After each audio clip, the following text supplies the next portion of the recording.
Hi, it's Rob from the Bobsphere, and it's Booker 2021, novel number 5. Right, before we get into this, let's talk about the journey in literature. The journey is when a character starts from point A and moves all the way to point B. On this journey, this character usually goes through a period of self-reflection, self-realization, and makes discoveries. Anuk. Oh no! Before we go into that, let's talk about some examples I'm thinking of. So you've got Robert Pirsig's The Art of Zen and the Art of Motorcycle Maintenance.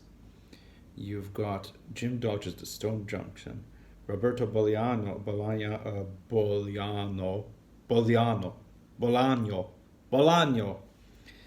The Savage Detectives. Sorry, it took me a while to get that one. And we've got Anuk, Arudpragasm's A Passage North. So what's the book about? Krishan, and let's see if I got his name correct. Yeah, Krishan, the main character of the book, receives some news. Two pieces of news. One, he finds out that his grandmother's carer has died. By the way, I'm sounding a little bit hesitant because my iPhone is refusing to let me record videos. And I've done this 6 times. I've said the same thing 6 times. But anyway, hopefully I deleted a ton of apps and things like that. So it should be alright. Anyway, so the main character discovers that his grandmother's carer has died.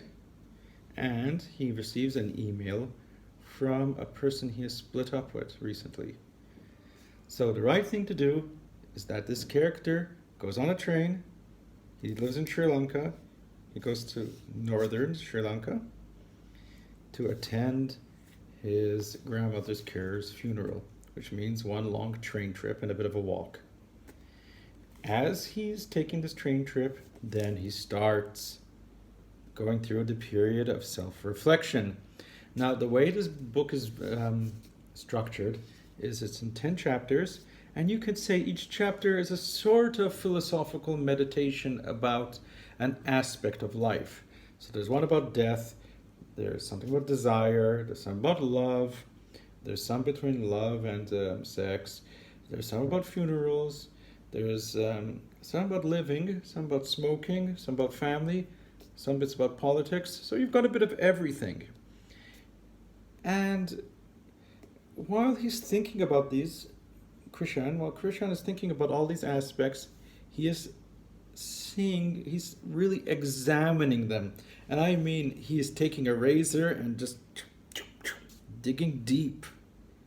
He's chipping away the surface, going straight to the center of his thoughts and saying what happened and why this happened, and if there's a reason. Is there a reason why his relationship didn't work well? He analyzes it.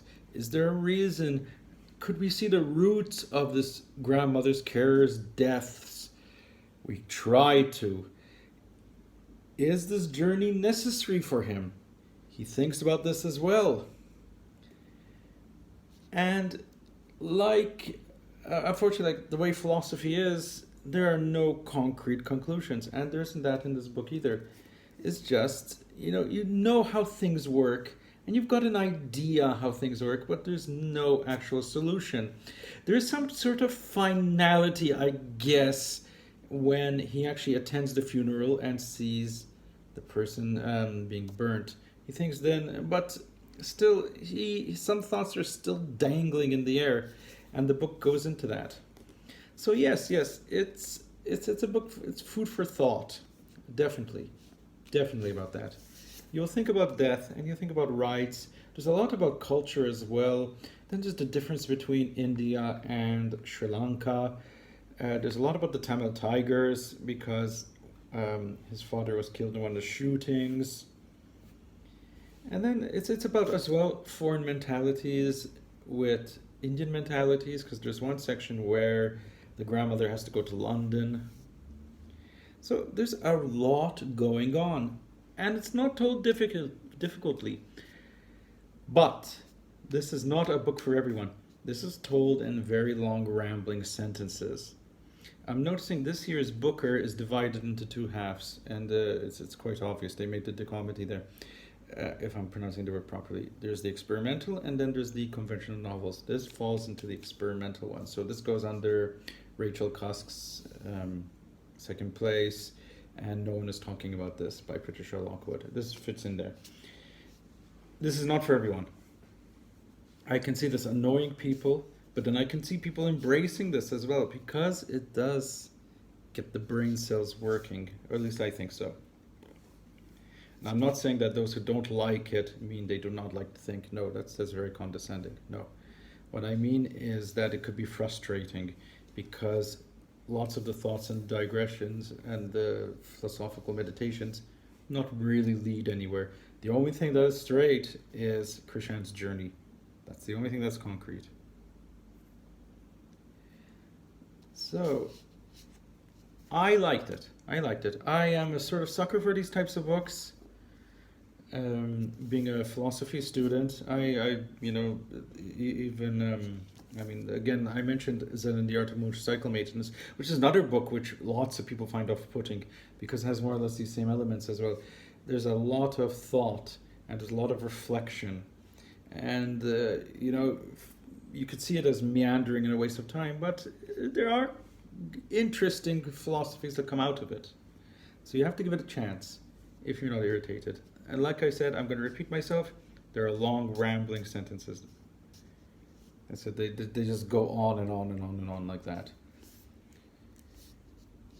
But if you can take it, you will be rewarded. Okay, so that's what I've got about A Passage North. What did you think of the book? Did you read it? Do you have any views on experimental literature?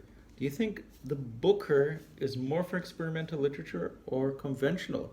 Because for me, this is what the Booker is about, these types of novels. You can tell, comment, like, subscribe, etc., etc., etc. And I will see you in the next Booker video, which is going to be China Room. Yep, China Room. I'm really looking forward to that one. Okay, see you and bye.